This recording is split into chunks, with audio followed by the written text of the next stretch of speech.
These days, it seems harder and harder to get into the game of Yu-Gi-Oh!, whether it be from trying to learn and keep up with the countless new summoning mechanics, or having a difficulty comprehending the ever-expanding text cards keep receiving. But worry not, my friends, your good pal Topsy is here to help. I'll be creating an entire series breaking down every aspect of this wonderful card game in as much detail as I possibly can, for everyone regardless of their familiarity with this card game. So, duels of all skill levels, get comfy and get ready to learn, cause class is in session. This is Yu-Gi-Oh! 101 with Topsy.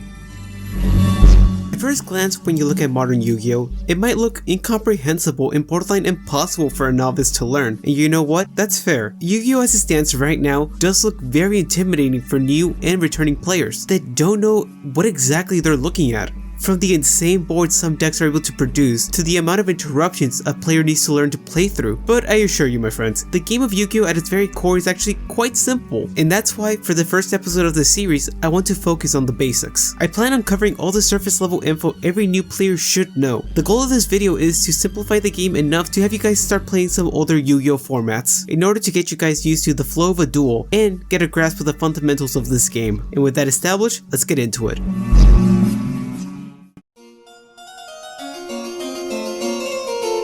Alright, so Yu-Gi-Oh! What is it exactly and how do you even play? Great questions. Let's go ahead and answer them. First off, what is Yu-Gi-Oh? In short, Yu-Gi-Oh! Is a TCG, which stands for a trading card game. Just like other TCGs, Yu-Gi-Oh! Is traditionally a two-player turn-based game, where both players, or in our case, duelists, battle each other with their own uniquely constructed decks that consist of a combination of spells, traps, and monsters. When going up against another duelist, the two players can either have a duel, which is a best of 1 battle, or a match, which is a best of 3 battle. Regardless of what they choose, both players start off with 8,000 life points at the beginning of their duel. The goal during each duel is to be the first to defeat their opponent in one of many ways, the most common being attacking your opponent continuously until they lose all their life points. But alternative win conditions do exist as well, such as decking your opponent out, therefore beating them via technicality, or by a card's special effect referred to as an alternative win condition. These other methods are more niche, so you won't see them often, and that's all there is to the game. Simple enough, right? Okay, now let's actually get into the nitty-gritty of it all, as we move on and cover the different type of cards in the game.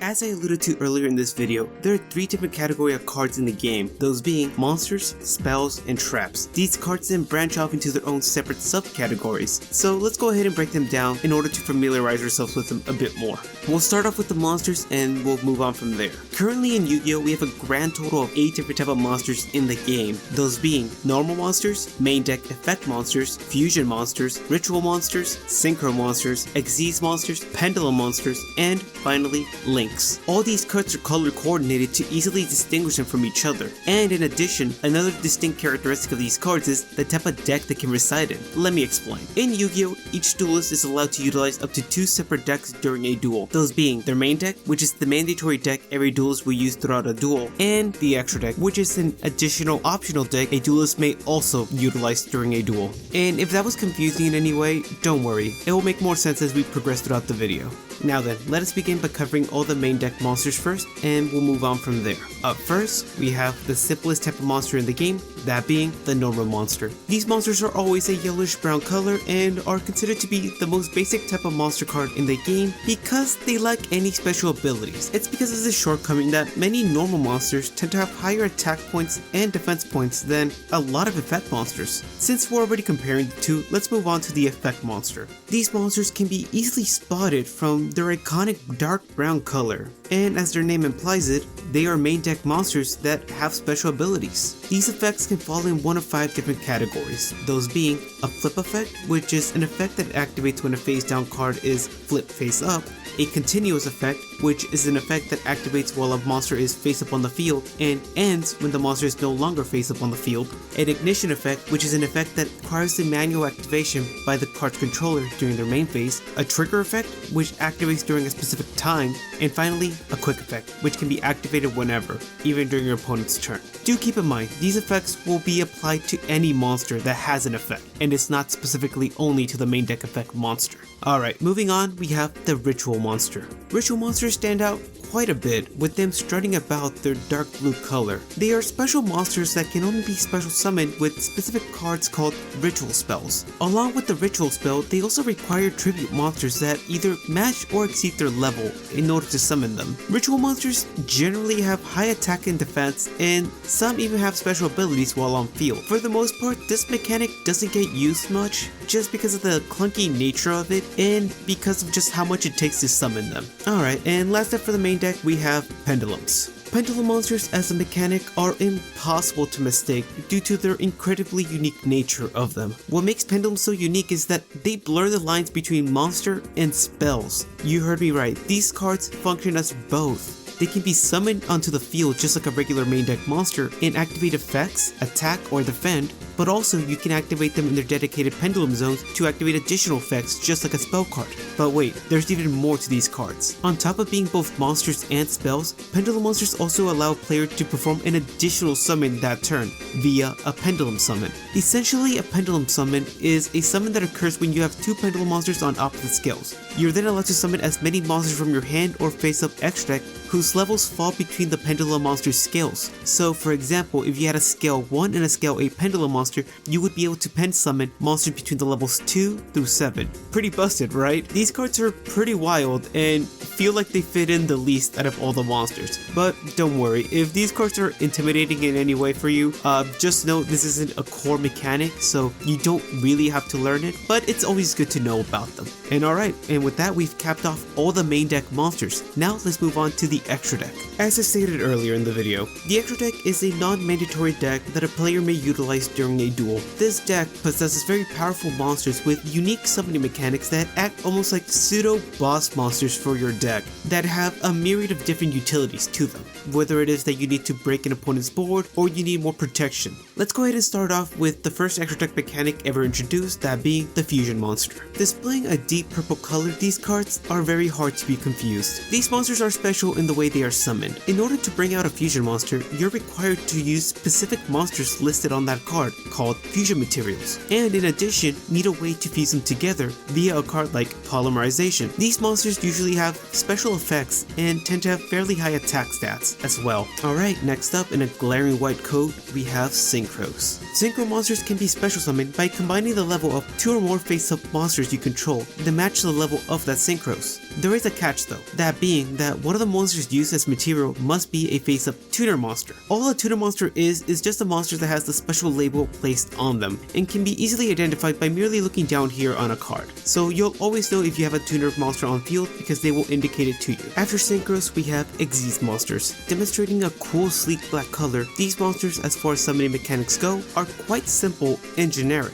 And here's why. In order to summon an Xyz monster, you're required to control 2 or more face-up monsters that are the same level. They are then stacked under the Xyz monster and act as material for it. These monsters tend to have very powerful effects that are then balanced by the amount of times they can activate them, since the amount of times they can be activated is tied to the amount of materials the monster has on it. And finally, wrapping up the extra deck, we have Link monsters. They are currently the newest extra deck mechanic we have, and at that, they stick out like a sore thumb due to them having the blue hexagonal pattern on them and their signature arrows. As far as extra deck mechanics go, these are by far the most generic and simplest to learn, since in order to perform a Link summon, all you require is to have face-up monsters on the field that match the Link rating of that Link monster. So by that logic, in order to summon a Link 2 monster, you would require 2 face-up monsters on the field, and in order to summon a Link 3 monster, you would require 3 monsters on the field, and so on so forth. These monsters have become the most dominant summoning mechanic out there due to their ease of summon and the powerful effects attached to them. Alright, and with that, we have covered all the monsters, but if you're still confused about any of these monsters, don't worry. For now, just knowing they exist and vaguely remembering how they look is enough. A future in-depth video covering every single summoning mechanic is currently in the works, so keep an eye out for that. Now then, before we can move on to the spells and trap cards, there is one more thing we need to cover, and that is just what exactly does all this junk going on mean on a monster. I'll be using our little friend Junk Synchron as an example to help us cover everything. Now then, let's start from the top and work our way down. First off, we have the monster's name. The name is mostly important when dealing with archetypical monsters, which are monsters that share a common name or cards that are intertwined via support. Then to the right of the name, we have the monster's attribute. Every monster in the game has an attribute, and the attribute of a monster is mostly relevant when dealing with certain card effects that specifically require a monster be a certain attribute. Take for example a monster like Lackluster Soldier and Void at the beginning. In order to successfully summon this monster, you're required to play light and dark monsters, or else you can't summon them. As far as attributes go, we currently have a grand total of 7 different attributes, those being water, fire, wind, earth, light, dark, and divine. Now then, if we move below the monster's name and attribute, we can then see the monster's level. The level of a monster indicates a few things to us, one of those being whether or not the monster can be normal summoned. Typically, monsters between level 1 through 4 can be normal summoned without any stipulations, and monsters that are between the levels of 5 through 12 require a certain number of monsters be tributed on the field in order to bring them out. In addition, a monster's level is also relevant when dealing with certain summoning mechanics like the ones we covered earlier. If we keep moving down some more, we have this column. This column indicates a lot of useful information about a monster. The first thing you'll always find here is the monster's type. A monster's type is very similar to that of their attribute, in the sense that it's only ever relevant when dealing with a certain card effect that specifically requires a certain type. Also, there's currently a whopping 24 different monster types in the game. We won't cover them all today in this video because that would take far too long, and we have plenty more to cover. But if we stay on this column, we can see that there's additional information about a monster on it. On this column, we can also find out certain things about a monster, such as whether it's a flip, a tune, a spirit, a Gemini, a union, a tuner, a fusion, a ritual, a synchro, an exeese, a pendulum, or a link. I know it seems like a lot to digest at the moment, but these are merely just descriptions about a card, and not every monster is gonna have them, so don't worry too much about it. Alright, and directly below that we have this big box with text. This is where you'll always find the monster's effect and how to use it. Normally, the effect of a monster can't be activated while they're set face down on the field. And finally, at the very bottom, we have a monster's attack and defense stats. These stats are taken into account whenever you're conducting battle with your opponent during the battle phase, but we'll get into that later.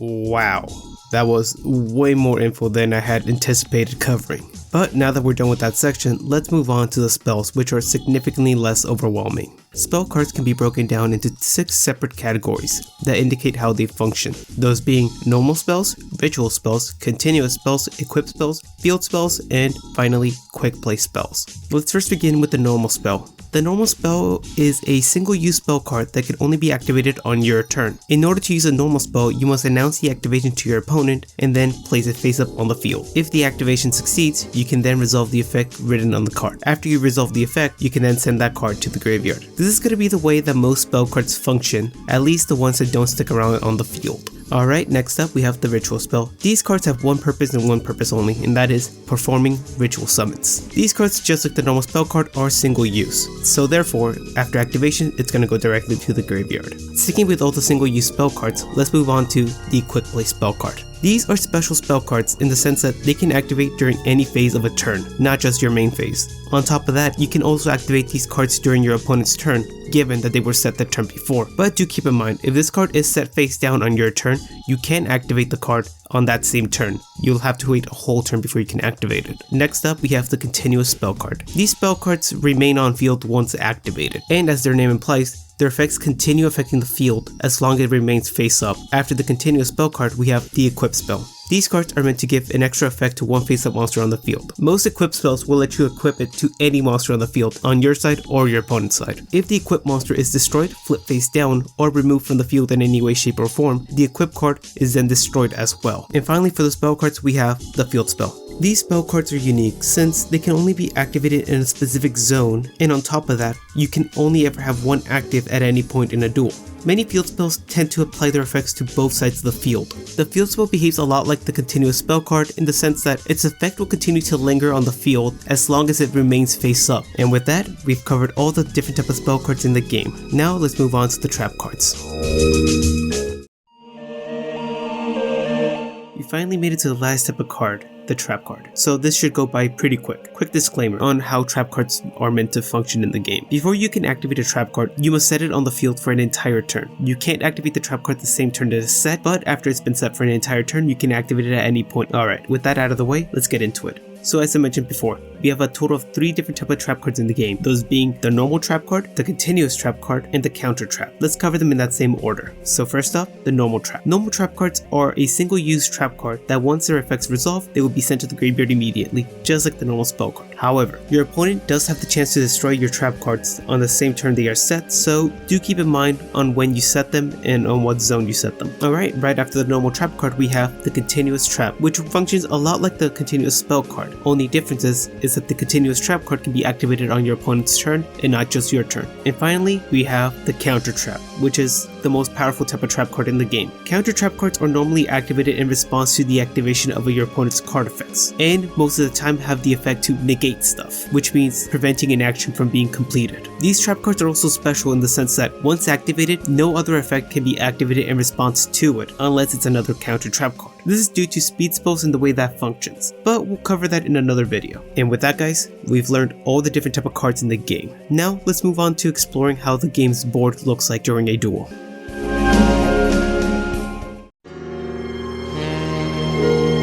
During a game of Yugioh, each player's turn is composed of 6 separate phases. These phases are here to indicate what actions can occur at what time. Let's go ahead and cover them all in the order they occur. Starting off with the first phase of every duel, that being the draw phase. During the draw phase, the turn player must draw a card from their main deck in order to begin their turn. If a player has no cards left in their deck and is unable to draw, they then lose by default. This is known as decking out. Also, right after drawing, before moving on to the next phase, the turn player is then allowed to activate any set trap cards or activate any quick play spell cards in hand. In addition, the player who goes first cannot draw during the very first turn of a duel, so do keep that in mind. Alright, after the draw phase, we have the standby phase, which essentially just declares the start of your turn. Some card effects tend to resolve at this stage too, but if you don't have any cards that resolve during the standby phase, you can still activate your quick plays or your trap cards before moving on to the next phase. But if you have no cards to resolve right now, you move on to the next phase of a turn, that being the main phase 1. This phase is probably the most important phase during your turn, since during this phase you'll conduct most of your actions, such as summoning monsters, setting spells, setting traps, and so much more. These actions can be conducted in any order you want, but do keep in mind, some actions do have restrictions. For example, during each turn, a player is allowed 1 normal summon. What a normal summon is pretty much a guaranteed summon per turn. But there's no limit to the amount of times you can flip summon, special summon, or set traps or activate spells. After you've conducted your main phase 1 and done all your actions you need, you can then move on to the battle phase, where as the name implies, is when you conduct battle with your opponent. A few things to keep in mind about the battle phase. First, just because you have access to the battle phase doesn't mean you have to conduct your battle phase every turn. You can opt to not use it. Secondly, the player that goes first does not get access to the battle phase either. Thirdly, during the battle phase, if you attack an opponent's monster, you can only deal damage to your opponent if the monster is in face-up attack position and your monster's attack is higher than their monsters. So if you were to attack a monster in defense position on your opponent's side of the field, you cannot deal damage to them. Fourth, if your opponent has no monsters on the field, you can then attack them directly. And last thing, this phase is divided into 4 separate steps. Those being start step, battle step, damage step, and end step. I'm not gonna go super in depth about what each step means, but I'll give you a broad idea of how the battle phase is conducted. So, at the start of the battle phase, you can select 1 monster on your side of the field to attack 1 monster on your opponent's side of the field. Or, if your opponent controls no monsters, you can then have your opponent be the target. Each face-up attack position monster you control is allowed 1 attack per turn, but you don't have to attack with all of them. Also, there is no attack order you need to follow. You can attack with whichever monster you like. After declaring an attack, your opponent is allowed to respond with card effects, from traps, quick plays, and or monster quick effects. After attacking and having no more monsters you want to attack with, you then announce to your opponent that you're ending your battle phase. And then after that, you can proceed to the main phase 2, which is very similar to main phase 1, but main phase 2 can only be accessed after you've conducted your battle phase. So as I said, it's very similar to main phase 1. The actions that can be performed are identical. However, if a player has already conducted one of their actions that has a hard limit, they cannot conduct it again. For example, let's say you never normal summoned on main phase 1, you are then allowed to normal summon during main phase 2. In addition, yes, you can continue setting more spells or traps. Players mostly use this phase to prepare for their opponent's next turn and or play around certain card effects you think your opponent might have. Alright, and wrapping up the phases, we have the end phase, which is the declaration of the end of your turn. If you have any cards on the field which resolve during the end phase, you'd end up using them here. In addition, if you have more than 6 cards in your hand at the end of this phase, you must then select and discard cards to the graveyard until you have no more than 6 cards left in your hand.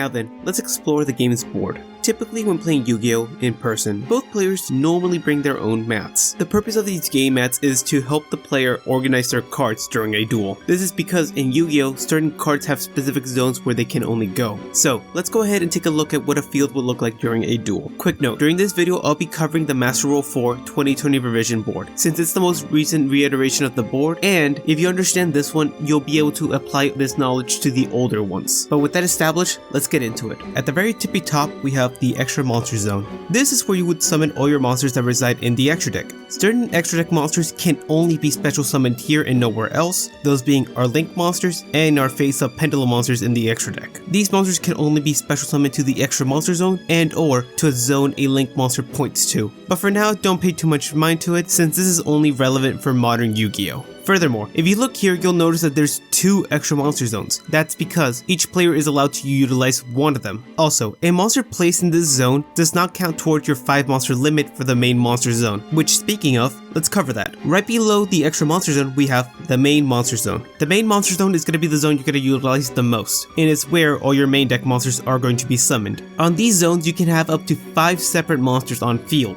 And since we're talking about the monsters already, let's cover how exactly they can be summoned. So whenever summoning a monster, there's 3 different ways a monster can be brought out. That being in face-up attack position, in face-up defense position, or in face-down defense position. We'll get into the nuances of these in a separate video, but it feels relevant to bring up now. Alright, moving on to the right of the main monster zone, we have the graveyard. When your monsters are destroyed and or when a spell and trap card is destroyed or used up, they get sent here. The contents of both players' graveyard are public knowledge, meaning that at any point during a duel, you can look through your opponent's graveyard and they can look through yours. Right below the graveyard, we have the deck zone. And I'm sure you can guess this is where you'll place your main deck. A few things to keep in mind about this zone. First thing, when you're placing your deck, it must be placed face down. Secondly, your deck is not public knowledge like the graveyard, so that means you and your opponent are not allowed to look through it during a duel, unless a card or effect is activated that allows such an action. 3. If such an action were to occur, the deck must be then shuffled afterwards. And lastly, there is a deck size limit, meaning that when playing a duel, your deck must be at least 40 cards and cannot exceed 60. So when deck building, just keep that in mind. Moving off the deck, we have the spell, trap, and pendulum zones. Of course, these are the zones where you can activate your spell cards, set your traps, and activate your pendulums. This zone does have a 5 card limit, so do keep that in mind. And now for the pendulum monsters. Unlike spells and trap cards, pendulum monsters can only be placed in their own dedicated pendulum zones, meaning that if you clog up one of those zones with a regular spell or trap card, you're then not allowed to place a pendulum monster there anymore. So make sure you're cognizant of this if you ever decide to play a pendulum deck.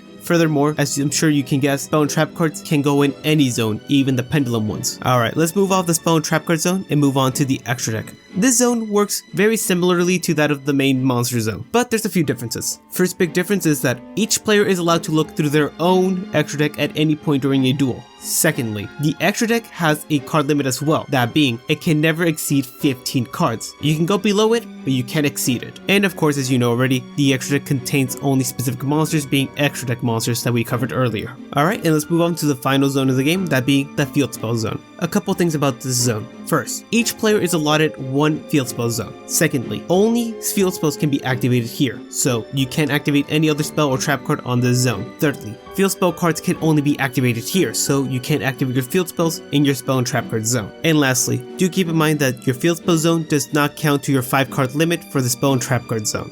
And with that guys, we familiarized ourselves with the layout of a Yu-Gi-Oh board.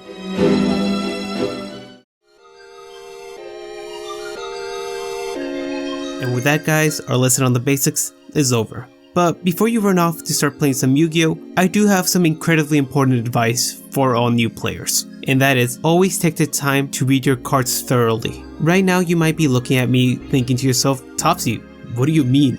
Duh, of course you should read your cards carefully. And yes, you would think that'd be an incredibly intuitive thing to know, but allow me to clarify. From my time playing Yu-Gi-Oh, whether it be interpersonally with friends or at my locals, I've always seen players struggle with this concept, myself included. I've noticed too many times duelists merely skim their cards and get confused whenever a card doesn't work the way they thought it did, or they end up misplaying because of that, or outright cheating unintentionally. But if you take the time to carefully read your cards, you'll find the learning experience to be so much easier, and that Yu-Gi-Oh isn't as intimidating as it seems. But of course, this advice won't work 100% of the time, because some cards are worded more more complicated and or worded in a weird way, but in those situations you could always ask for help from a more experienced duelist, and or you could just go on to the Yugioh 101 Reddit page where tons and tons of duelists are willing to help and explain how a card works or explain where your misconception happened. Also, if you're confused as to where to start your Yu-Gi-Oh journey, I highly recommend starting off by playing some good old GOAT format matches. It's a beloved old format that has a huge community behind it, and I believe this format is great for new players that want to get a grasp of what exactly Yu-Gi-Oh has in store for them, since it encapsulates all the most important aspects of this game, like resource management and learning to read your opponent's actions, and so much more. This format is fairly simple and slow enough that you shouldn't struggle too much keeping up. Nevertheless, I do hope that you guys enjoyed this video and found it helpful, and if you did, consider leaving a like and maybe subscribing. My channel's main focus is on making educational Yu-Gi-Oh content for all players, so I'm sure this could end up being a great resource for you. But with all that out of the way guys, I've been your pal Topsy, thank you so much for watching, and I'll catch you on the next one. Bye.